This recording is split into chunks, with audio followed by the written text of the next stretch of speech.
So, as you may or may not know, my birthday was last month. And this year, I wanted to finally get my hands on some stuff I've been eyeing for like 2 years now. Until last month, I've only ever bought one item from SkyShop, and that was the art book that I bought on the spot at the signing event. I just decided to do it. But I do have a wish list of specific trinkets I've wanted, but never really saw a good reason to buy. There's kind of there's a theme here, I think. And then with tariffs kicking the price up on everything in the US shop, I just kind of gave up on ever obtaining anything from this list. But a while back, I started looking into a couple secondhand sites to find limited release items for friends trying to get their hands on them. There's eBay, but most of the stuff on there is ouch. There's also other places like Mercari and Xianyu that are more reasonable but require a forwarding service to buy and ship internationally. There's also, unfortunately, no real guarantee with buying secondhand that you even get your item or get it in the condition that you think you're getting it in. So what, you might wonder, would ever convince me to hand my money to a middleman to buy an item on a website I'm region locked from signing up for? This. A Game of Prophecies pin in a torn up box, which a parrot did apparently. Look, no one even wanted this. There were 0 saves on it when I bought it. This is probably me. I came across this listing while looking around for fun, and no matter how many other pages I visited, I kept coming back to it. It was 85 yuan, which is about 1336 USD, and the owner was even offering free domestic shipping to get rid of it. I kept returning to the listing thinking, there has to be a catch. Like, there's no way someone wanted this pin gone that badly to only want 13 bucks for it. Now, according to the description, the seller had already bound the pin to their account on the Chinese server only.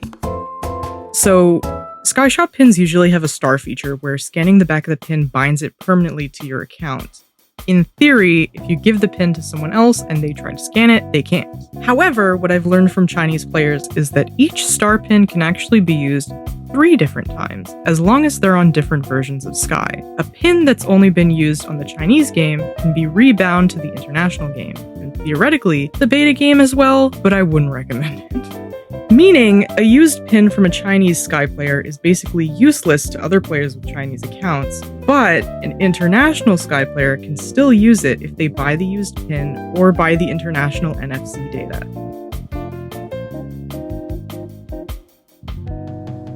Yes, this is something I also discovered. Apparently, some resellers in China sell the Chinese and international NFC data separately, and then also sell the empty pin body with the NFC wipe to basically sell one item 3 times, which sounds really shady to me and is a big reason I wouldn't buy a really expensive item secondhand in case it comes empty or comes as just an NFC card. But $13? Come on. I had to do it. So I did some searching. I couldn't sign up for Xianyu, but I know there's a ton of proxy buying and forwarding services exactly for situations like this. Eventually, I settled on Superbuy after looking at a few positive reviews. This is 1,000,000% not a promo, by the way. No one asked me to make this. But I had a really good experience for one very key reason, and that was their fast inspection service. Like I said before, I had no idea what condition the pin was going to come in or if I would get it at all. So it was a nerve-wracking few days waiting for the warehouse to receive and unpack it. But man, opening up those pictures was a huge relief. I still had no idea if the star feature would work, but I was still very happy to see the pin itself. Even for a non-working pin, $13, it's a good deal. It's a good deal. With that success, I also found a Sunbather Crab Purse, a cute pin display, and I picked up 2 items on SkyShop's official Taobao store for a project I've been wanting to do, but I still had shipping left to go. At the warehouse in China, they inspected and weighed my items, and I was able to choose a shipping line. Some lines go by package size, some go by weight, some are taxed, some aren't, and some have restrictions on what they do and don't allow. It completely slipped my mind that the star pin technically counts as an electronic until the packing agents classified it as that for customs, so making sure you actually know what you ordered is crucial, otherwise they can send it back. So let's be real, I saved $2.50 between what I did pay and what I would have paid, but that's because I got greedy and added a bunch of other stuff. If I had bought all my SkyShop items new, it actually would have been almost $100. So weirdly enough, I saved a good $40 doing it the more complicated way. Shipping took about 3 weeks, and tracking was kind of a hit or miss, but I'm very happy to say it arrived safely. I wanted to do a little unboxing so you could see how these are packaged and the condition they came in, and man, they packed everything tight in here. I did hear some rattling when I picked the box up that kind of freaked me out, but that ended up being an extra pin backing. They wasted zero space in this box, man. Like, I struggled getting this out. I was very pleasantly surprised with how good the condition of this purse was, because from the inspection picture, I thought it had a scuff mark on the glasses.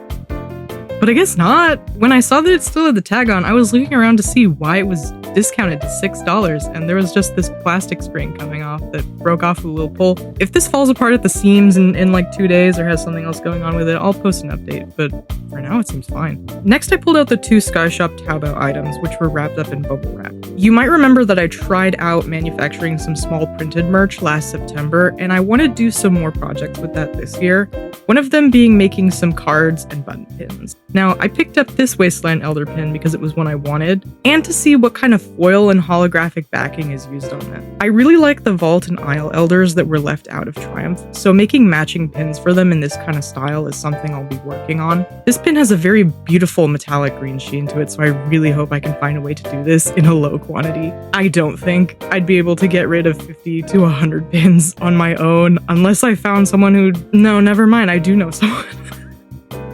I do know someone who would want 100 elder pins. I know several people who would want 100 elder pins. I also got this Forest Elder trading card for a similar reason. I have a few ideas for small art cards and have been picking up some cards here and there to see what kind of effects I like most. I went to grab my evil blue thing from my other birthday order, which was a small Silent Salt plush that got delayed and then arrived right after he died in the game. And then they gave me the evil jester for free to spite me. Anyway, comparing the effects on these cards, I sadly like the Cookie Run one more, but I still really like the card, and I hope they do more elders. Please, please. Okay, now for the scary one. I finally grabbed the pin and opened up the box. The state of it did not give me high hopes for it working, but honestly, once I took off the protective film covered in what I think was cat hair, it's still a very beautiful pin. Before I tested the pin, I also unpacked a display case for it I got off of Taobao. This seller has so many adorable SkyShop pin display cases, and I was buying stuff on Taobao anyway, so I figured, why not? This protective film was insanely strong though. Look how much I'm struggling with it. Like, goodness, I also didn't expect the magnets to be so strong, or maybe I'm just weak. Who knows? This case also has a space in the back for a moisture packet to keep the pin from tarnishing, but unfortunately you're not able to get the pin in with the backing, so hopefully I don't poke myself trying to get this in and out. So now for the big question, does the pin work? I loaded up Sky and took the pin out of its box before stupidly dragging the pin blindly around the back of my phone without opening the star menu. Then, when I had the star menu open, I kept swiping it around again, trying to find where the scanner was. And then... bingo. It worked! The option to bind the pin permanently to my account appeared. I accepted, obviously, and then scanned the pin again to be teleported. I was ecstatic. I managed to buy, ship, and bind this previously used pin being sold as junk, and now it sits on my desk in a pretty little case. I genuinely can't believe this worked! Now, success story aside, am I telling you to stop buying from SkyShop and do this instead? No. If you want to buy a star item, there's a huge risk. The cheapest shipping option was also twice as expensive as SkyShop, so unless you're buying a lot of light items that can fit in the same box, or you're getting a really good deal, like $13 for a $45 pin, it doesn't make sense to do this. I feel like I stole this. Oh, I'm so happy. And I guess that's the beautiful thing about buying secondhand. You can see an item that you've wanted for like forever, and they're like, I don't want this thing, get it out of my house. It's $10. It's free. I mean, they say one man's trash is another man's treasure. I picked up someone else's trash. It's my treasure now. Why did I do this?